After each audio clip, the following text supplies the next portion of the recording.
Hi, I'm Kelsey Bryant. And I'm Sarah Holman. And we started a little over a year ago reading classics together.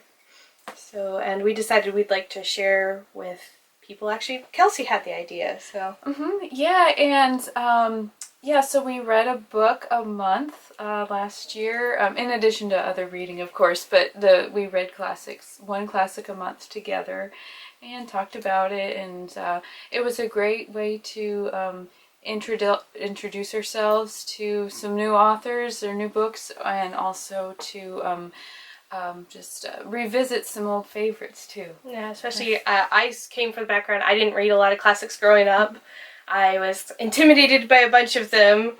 I liked Jane Austen and some stuff like that, but especially things like Dickens and stuff was very intimidating, and especially some of the ways people talked about classics made them sound pretty intimidating. And Kelsey's what got me to wade in, because she grew up really enjoying classics. Yeah, I really did, especially since I was a teenager. I really got into reading classics, and I just love it when I meet people who also share that passion and want to read more and appreciate them. So I was all set for this idea to read with Sarah.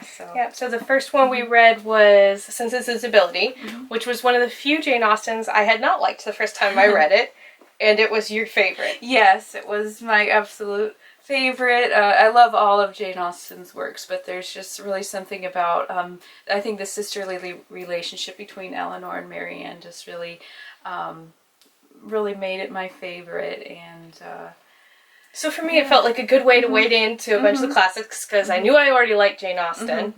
And so revisiting one that I didn't like, and when I was reading it, again, it was just, I fell in love with it. It just was like, there were so many things in the story that originally I hadn't liked that I really understood. I think it was one of those stories that for me, as I got older, I understood more of it and really liked the characters, especially some things that happened the year before that I felt like I really related to the characters, especially of Eleanor, which I know is your favorite as well.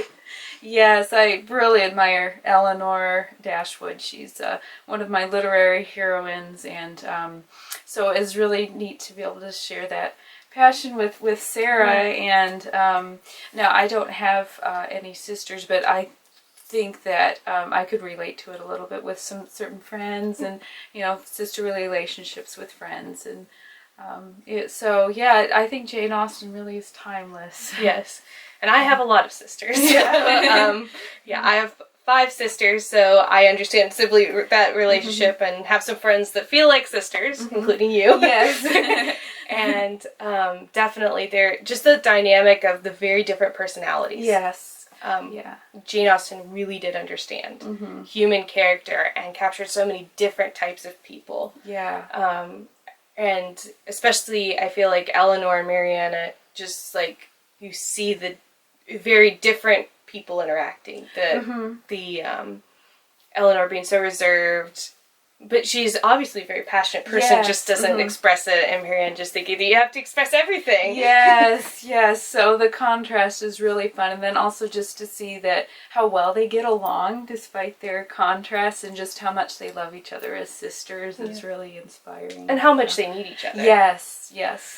They really do. They both learn things, and they're with each other throughout the hardships that happened to them during the novel. So I think one of the things that I really took away that I really loved is just like I said, how much they needed each other, because Eleanor needed somebody who could encourage her to express things more, and Marianne definitely needed somebody to kind of temper her. Yes, you could definitely tell I sympathize more with Eleanor, so I'm like, Marianne really needed help.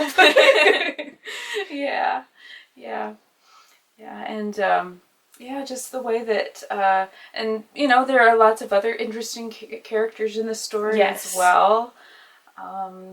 I actually like Edward Ferrars. I do too. Yeah, I know he's not one of Jane Austen's most popular heroes, but I appreciate it because he was just a nice, quiet, gentlemanly type of person. Yeah. I think we need more stories about guys that are not like the alpha male type. Because there's so many great guys out there that are not that type. And I think it was Edward was just kind of a little bit awkward and obviously gotten himself into a big mess. But he was just so sweet and really wanted to do the right thing despite everything. I mean, it was hard. Right, and I think that's one of Jane Austen's strong points in her stories is they, you know, it's not a lot of like life or death situations or really exciting stuff, but the characters face hard choices. Exactly. That really relates to a lot of our lives. And so maybe there's nothing that's really dramatic or huge and romantic going on, but it's just they're still having to do the right thing, choose to do the right thing, and sometimes that's more difficult because it's an ongoing choice in your life, and it's not just one thing and you're done. You have to continually make a choice to do the right thing.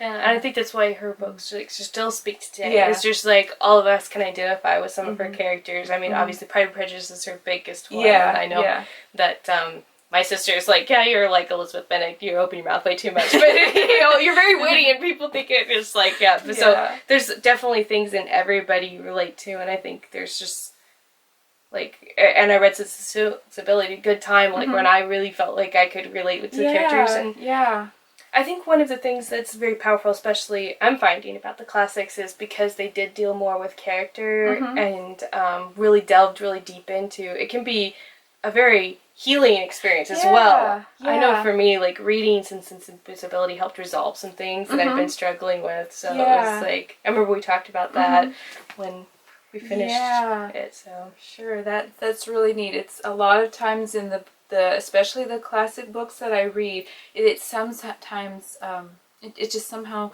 relates to something that I'm going on with my life, and it's it helps.